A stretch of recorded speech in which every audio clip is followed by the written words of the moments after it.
Hey everyone, I came across something really weird I haven't seen yet. Now, weird and not seen it yet doesn't mean it's any good, but this plugin called AP Unmask handles audio in a way I haven't seen so far. So, in many mastering plugins, you can hear what your song would sound like if it was converted into an MP3 or AAC. So, parts of the signal that are being masked by other frequencies, by other parts of the signal, are being removed to create those smaller files like MP3s, AACs. So that's what all of those codec are used for, to basically calculate what this sound could do without, because you don't hear it anyway. And what this plugin does is it amplifies the parts of the song that would be removed, the ones that are being masked, and allows you to add back into the music or the sound parts of it that are actually obscured and masked. So let's hear what this is going to sound like on a song. Let's do a full song. I opted for a full song because I think that it's so much more picturesque, so to speak. So I'm going to play this part without the plugin.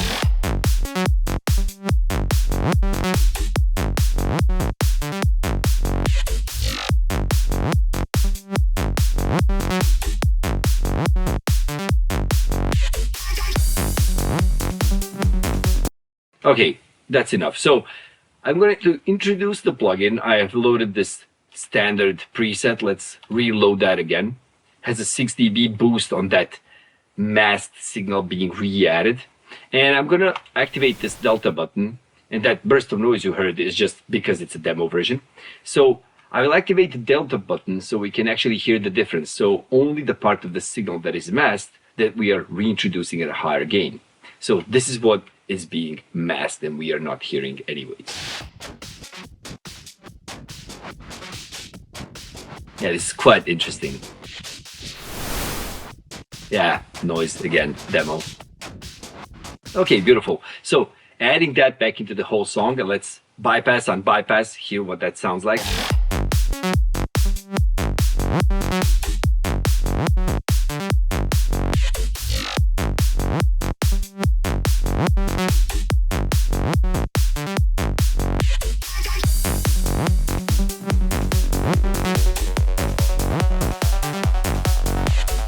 That's quite weird. Okay, that's quite weird. Let me find a different part of the song so I can play that and try it on something else.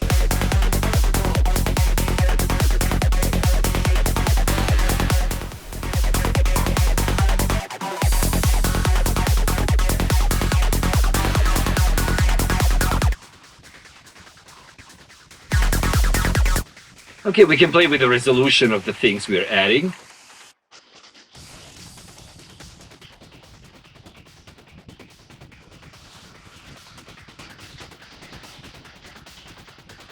Yeah, on the top at 100, it's not that great as well.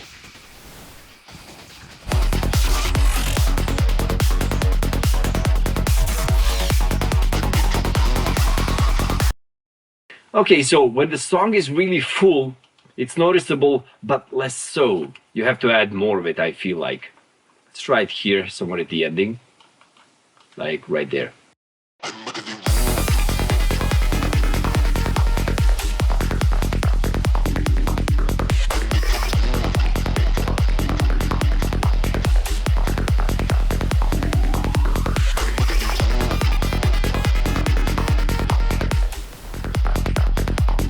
Yeah, I definitely feel like most of what it's adding is quite stereo. So the song becomes more stereo, becomes more full as well, but becomes more dirty. More dirty in a sense of it doesn't sound as clean as it sounded before. Don't get me wrong, it's not like I don't like it or hate it. I do like the effect. I'm just not sure if I would want that to happen in a full song. Maybe this is more adapt to be used on, you know, on single tracks. Although we are doing this to full tracks, to full music. So we are removing these parts of the song when we convert them. Yeah, by adding these back in, you're adding the parts that you don't hear so well, but maybe there's a reason you don't hear it so well. Maybe there's a reason it is masked. So maybe it's not supposed to be there. So let's try it.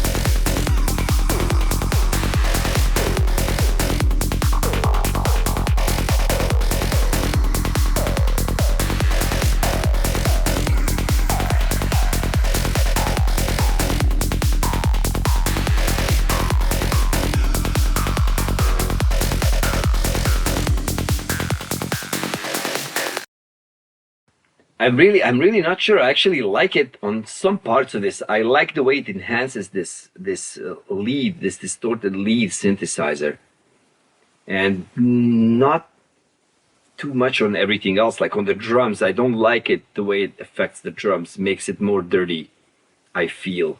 But this synth was really nice. And another thing you can do here, I saw the gain of that, filtered part of the signal being added back in, and the resolution and the delta, of course.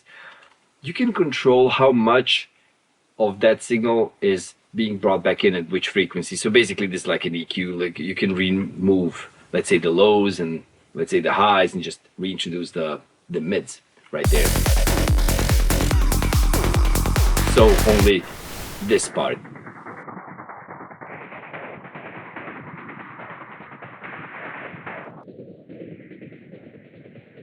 Yeah, you can shape the signal that you're adding back in. But I feel like as if you did this, I'm just gonna be adding a ton of these frequencies, let's say the lows, at 100 and bass and whatnot.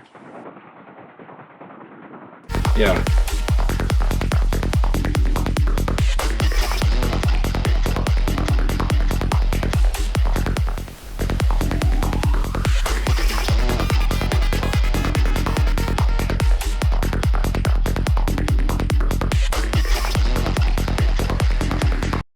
Honestly, I really like it on some of these sounds.